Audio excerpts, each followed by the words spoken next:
وتحمل أثقالكم إلى بلد لم تكونوا بالغيه إلا بشق الأنفس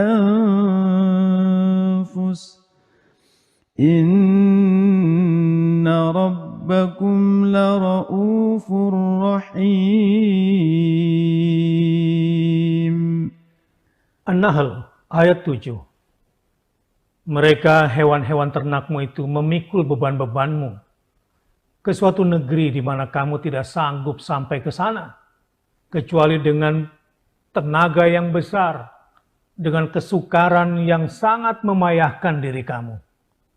Tapi Allah tundukkan hewan ternak itu agar bisa membantu kamu membawa beban-beban berat yang kamu tidak sanggup membawanya. Sesungguhnya Tuhanmu benar-benar Maha Pengasih lagi Maha Penyayang. Pengasih karena memenuhi semua kebutuhanmu. Dan Dia penyayang. Maka patutlah kamu mensyukurinya. Hidayah pada ayat ini adalah kenalilah Tuhanmu sebagai Raufun sekaligus Rahimun. Karena Dia telah tundukkan hewan bagimu sehingga bisa membawa beban-beban beratmu ke satu negeri yang kamu tidak akan pernah sanggup membawanya kecuali dengan perantaran hewan itu. وَالْخَيْلَ وَالْبِغَالَ وَالْحَمِيرَ لِتَرْكَبُوهَا وَزِينَةً وَيَخْلُقُ مَا لَا تَعْلَمُونَ. An-Nahl ayat 8. Dia telah menciptakan kuda, bagal.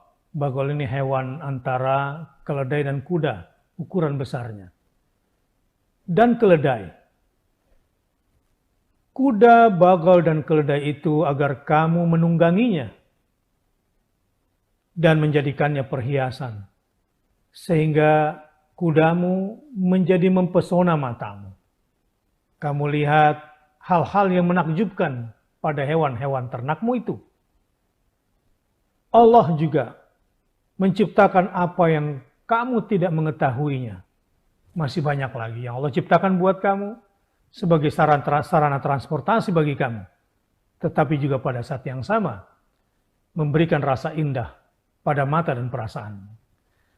Hidayah pada ayat ini adalah agar kita senantiasa mengimani Allah sebagai Sang Pencipta dan mensyukuri semua ciptaannya. Maka sering-seringlah memperhatikan bagaimana Allah memfungsikan kuda, bagal, dan keledai. Selain sebagai sarana transportasi, Dia juga menjadikannya perhiasan buat kamu. Huwallazi anzala minas samaa'i ma'an lakum minhu syarabun wa minhu syajarun fihi tusimun. An-Nahl ayat 10. Dialah yang telah menurunkan air hujan dari langit untukmu. Sebagian air itu menjadi minuman buat kamu. Dan sebagiannya menyuburkan tumbuh-tumbuhan dan pepohonan. Di mana pada tempat tumbuhnya pepohonan itu dan banyaknya rumput di sekitar tumbuhnya pohon itu, disitulah kamu menggembalakan ternakmu. Lalu kamu ambil air susunya dan segala manfaatnya dari ternak itu juga kembali untukmu lagi. Hidayah dari ayat ini. Allah lah yang telah menciptakan semua siklus. Mulai dari diturunkannya air hujan, kemudian air ini dapat dikonsumsi sebagai minuman, bahkan pada saat yang sama untuk menyiram dan kehidupan pepohonan. Lalu tumbuh pepohonan untuk makan hewanmu. Dan dari hewan itu kau makan daging dan kau manfaatkan susunya. Semua siklus ini menunjukkan kekuasaan Allah sebagai Sang Pencipta dengan keluasan rahmat-Nya untuk kita semua.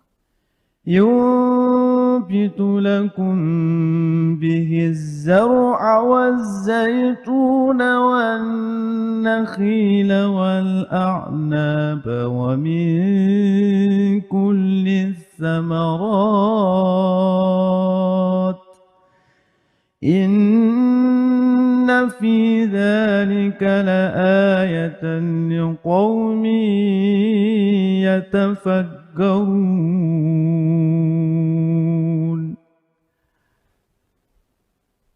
Dari air yang satu itu yang diturunkan kepadamu dari langit, Dia menumbuhkan tanam-tanaman seperti zaitun, kurma, anggur, dan berbagai macam buah-buahan lagi untukmu, bahkan sampai sayur-mayurnya dengan air hujan yang sama.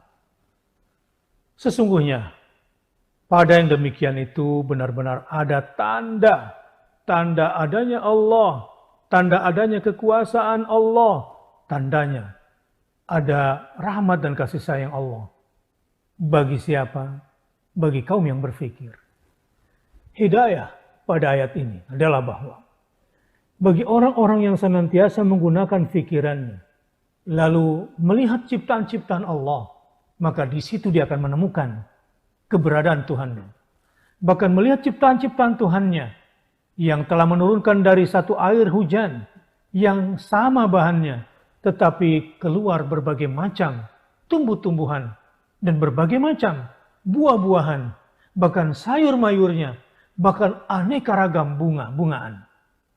Disitulah orang yang berfikir menemukan Tuhannya, sekaligus mendapatkan kekuasaannya dan merasakan kasih sayangnya.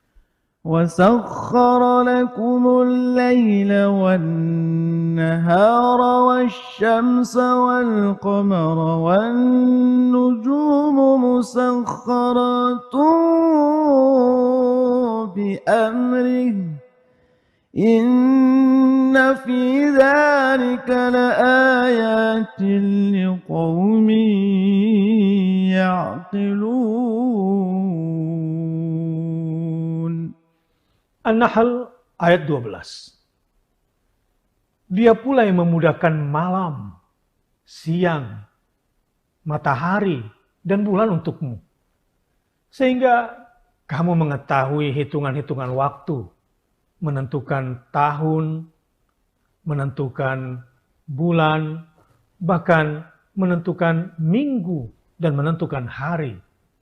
Karena Allah sudah tundukkan malam, siang, matahari, dan bulan untukmu. Sehingga kamu mampu mengatur jadwal kehidupanmu. Malam kamu bisa beristirahat, siang begitu benderang untuk mencari rezeki dan karunia-Nya. Bintang-bintang itu pun sudah dimudahkan dengan perintah-Nya. Sehingga dengan bintang kamu tidak tersesat di malam hari, karena kamu bisa menentukan arah di tengah kegelapan. Bahkan dengan bintang dan perhitungan yang sudah ditundukkan, kamu bisa menghitung kapan waktu berbuahnya buah-buahanmu dan waktu masaknya, sehingga kamu bisa menentukan waktu panennya. Sungguh, padahal itu benar-benar ada tanda-tanda bagi kaum yang mau memikirkannya. Hidayah dari ayat ini bagi orang yang merasa manusia dan dirinya telah dianugerahi akal, pasti akan menemukan tanda kekuasaan Allah di balik dimudahkannya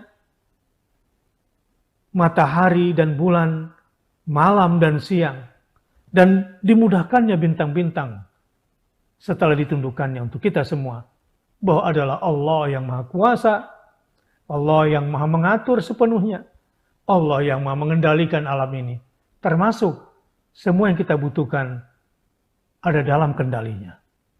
وَمَا ذَرَأَ لَكُمْ فِي الْأَرْضِ مُخْتَلِفًا أَلْوَانُهُ إِنَّ فِي ذَلِكَ لَآيَةً لِقَوْمٍ يَذَّكَّرُونَ. An-Nahl ayat 13. Dan Dia memudahkan pula apa yang Dia ciptakan untukmu di bumi ini.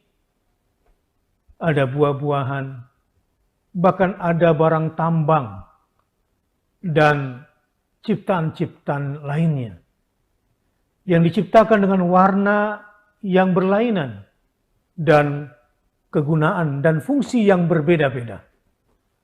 Sesungguhnya pada yang demikian itu terdapat tanda bagi kaum yang mau ingat, yang mau mengambil pelajaran. Hidayah dari ayat ini bagi orang-orang yang selalu ingat akan Allah dan mau mengambil pelajaran dari semua ciptaan Allah, bahwa ternyata di balik dimudahkannya semua yang diciptakan untuk kita gunakan di bumi ini khususnya, semua ciptaan yang berbeda warna dan berbeda kegunaan, ternyata ada keesaan Allah di balik itu semua, yang bermakna bahwa hanya Dialah satu-satunya yang pantas untuk diibadahi. Tidak ada yang lain selain Dia saja yang hak untuk disembah, untuk diibadahi.